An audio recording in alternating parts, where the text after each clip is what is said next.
अं- आज गुरुदेव रविंद्रनाथ टैगोर का पुण्य जन्मदिन।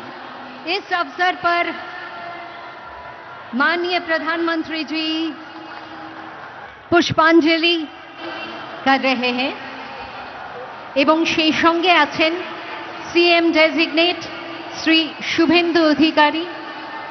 आज के मंचे उपस्थित आছেন माननीय राज्यपाल श्री आर एन रवि। এদের সকলের উপস্থিতিতেই পুষ্পার্ঘ্য প্রদান করা হলো।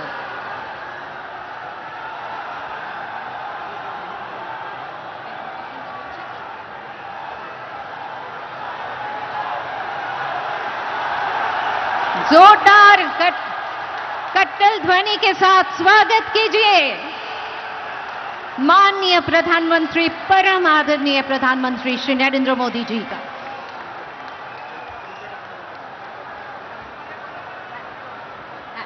माननीय राज्यपाल उपस्थित आছেন श्री आर एन रवि, उपस्थित आছেন माननीय सीएम डेजिग्नेट श्री शुभेंदु अधिकारी। আমাদের মধ্যে উপস্থিত আছেন শ্রী শ্রমিক ভট্টাচার্য মহাশয়। আমি তাকে অনুরোধ জানাবো আজকে শ্রী মাখনলাল সরকার সম্পর্কে তিনি আমাদের বলবেন।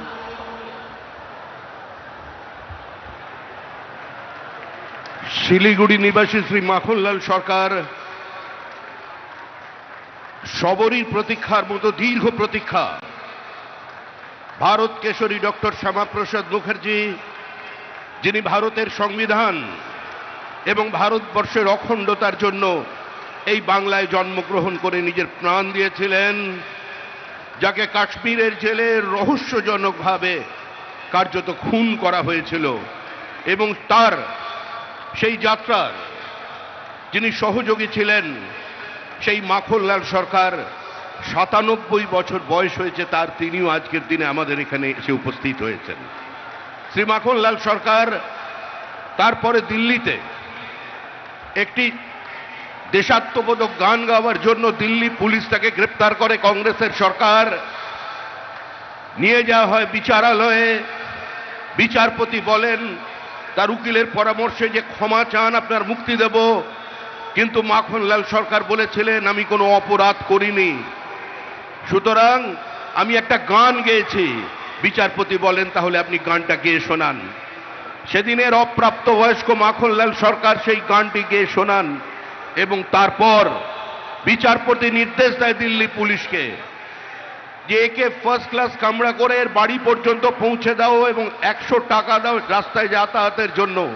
আজকে সেই মাখনলাল সরকার আমাদের মধ্যে আছেন, প্রধানমন্ত্রী তাকে সম্বোধন করবেন। माखनलाल सरकार जो श्यामा प्रसाद मुखर्जी की अंतिम यात्रा का उसका साथी रहे हैं, आज हमारा मंच पे उपस्थित है। हमारा बुजुर्ग जो जीवन में किसी का सामने सर नहीं झुकाया,